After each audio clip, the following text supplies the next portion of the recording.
Hello everyone, welcome you all to Eternal IAS, and in today's lecture we are going to solve another set of 5 questions which can be important from the examination point of view, and all of these questions are related to the current affairs, like the current affair which you have might probably seen in the recent times. Okay, so if you know the answers for these questions, well and good, and if you don't know the answers, then you can revise these concepts from this lecture.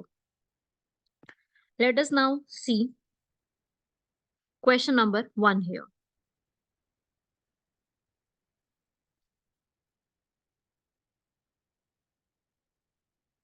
Question number 1 is all about the model code of conduct. I must have seen, you must have seen this topic recently in the news. Why it has been news? Is it time to update the MCC and we should adapt the tech driven election landscape? Is this the thing? So that's why this model code of conduct. See, MCC is a set of guidelines intended to regulate the political parties and candidates during the elections, right? So that all the thing of the election should be conducted equally, right? Like the rules related to speech, polling day, polling booth, portfolio, content of election manifesto, profession, general conduct, free and fair elections. These things are ensured. Okay, so these are the guidelines, and it will come into effect on 16 March recently, because the Lok Sabha elections would be held in 7 phases from April 19 to June 1. So this is a set of rules that has evolved in the Indian Constitution. Okay, so MCC is effective as soon as the poll dates are announced, right? And this whole thing, you can say, if I talk about the first, so this for the first time introduced in the state of Maharashtra? No. For the first time, it has been introduced in the state of Kerala, right? So it has traced back to the 1960 assembly elections of Kerala, where state code of conduct was formulated by the state administration for political leaders, and then it has been established into the India as well. Because Article 324 of the Constitution gives power to supervise elections of the Parliament state legislature, right? So this is the main thing which you have to remember about this MCC Model Code of Conduct. It is valid throughout the poll bound state in the case of assembly elections. So you can see it here. MCC second statement is wrong. And if I talk about the first statement, is it legally enforceable? Wrong. It is not legally enforceable. MCC is not enforceable by the law, right? And it is a set of guidelines. It is a set of rules issued by the Election Commission to keep with the Article 324. And it is not statutory, but political parties, candidates, and polling agents are expected to observe the norms, and they have to see the content of election manifesto, speeches, processions, general conduct, etc. And for this, they have also introduced an app known as e-Vigil app, if you have heard about this. Okay, so first statement is right, second is wrong, and third is also right. So that's how you can see. Moving on to the second question, it is about the festival. You have to identify the festival name, which is an annual festival held on Makar Sankranti in Kerala, India, at the shrine of Sabrimala temple. This includes the Thirubaram, sacred ornaments of the Lord Ayappan procession, and congregation at the hill shrine of Sabrimala. Which festival is being referred here? You can see here. This festival recently being celebrated. The name of the festival is Makkari Valku, celebrated at Sabrimala. Okay. The name of the festival you have to remember. Makari Vilekku. The name. Okay, so the answer for the question will be B option. Okay, it is an annual festival held in the Kerala, and this in this festival, an estimated 500,000 devotees flow to the Sabrimala every year to have a darshan of this ritual every time. Okay, so you can say it is a religious ritual that was practiced since the past by the Malayala tribe, who are believed to be the descendants of Malayalam Kari in the forests. Okay, so this is what you have to remember. The answer for this question will be B option. Moving on to the question number third is APAR ID. Very, very important ID. What is APAR ID and how is it different from the Aadhaar? This is important. So APAR ID, APAR card, what exactly is this? So APAR is basically, the full form is Automated Payment Academic Account Registry. Okay. So the full form, right? It is a specified identification system for all the students in India beginning from an early age, like presently. It is a 12 unique and permanent 12-digit ID of every student, so that every student should have the complete academic data of them every time. Like this APAR ID is basically the complete data of a student, so that they it will help in educational tracking purposes, right? And the academic record of a student is in a single accessible platform, right? It is not going to replace Aadhaar is the identity card of each and every individual, right?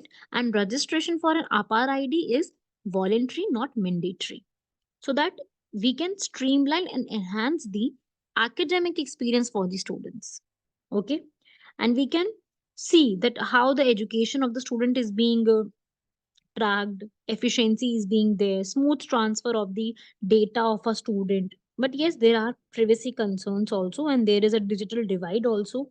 Students from the marginalized or backward or the remote communities may not have the equal access to digital platforms.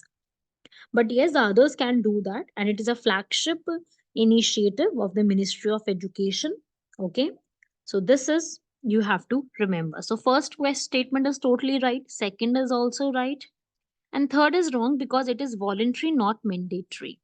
Third is wrong because of this word, whereas first and second statement is totally right under this. All of you are getting my point. You have to remember these things, write down in your notes, very much important from the examination point of view. If you know this, then well and good. If you don't know, then you can write down this. Moving on to the fourth question. Fourth question is about the Veerbhadra temple in Lipakshi. Okay, which temple? Veerbhadra temple. Very important. Why? Because PM Modi visits historic Ramayan site in Andhra Pradesh, that is Lipakshi Veerbhadra temple. Okay. This is located in Andhra Pradesh, dedicated to Veerbhadra, a form of God Shiv. And this temple has been built in 16th century. Okay. And in this temple, the paintings has been depicted from the scenes of Ram, Krishna from the Ramayana, Mahabharat, Puran as well. There is a large bull, Nandi, as well here. The location, where is the location? Andhra Pradesh. Okay, very important.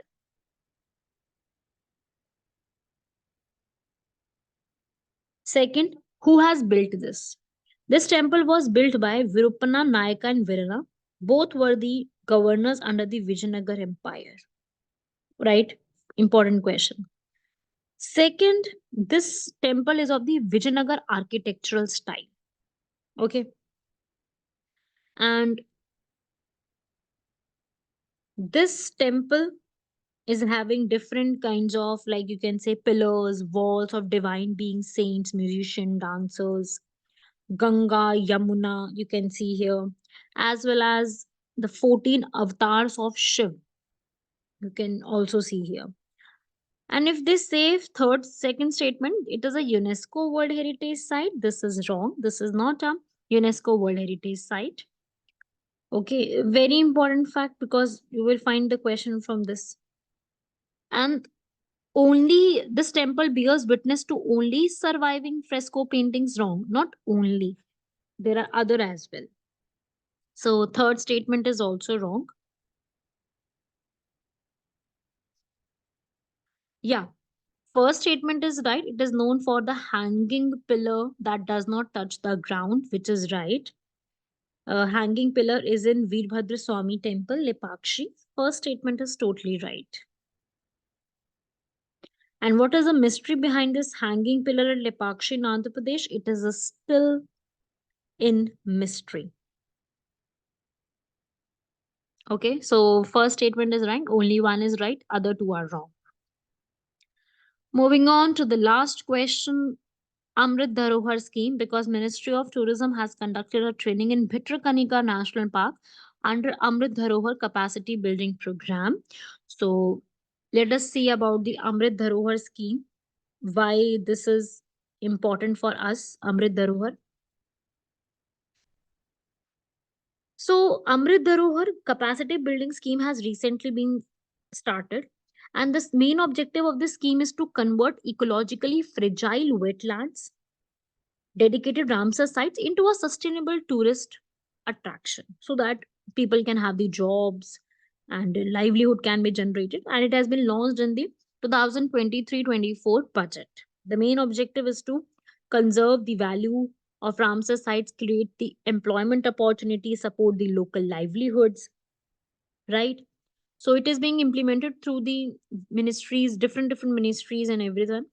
So that's how this is being started, because wetlands are known as the earth's kidney, right? So first statement, it is a collaborative effort of both the ministries, correct. Second statement is also correct. You can read both the statements written are totally correct. Okay, I hope you have all heard about this scheme, because this is very important scheme from the examination point of view. Like, why is this important, how is this important? So this is again very important. So write down these facts under your notes, wherever you are writing, wherever you are doing your notes and everything. If you know the answers of these questions, well and good. If you don't know, I have told you each and everything. You can write it from there.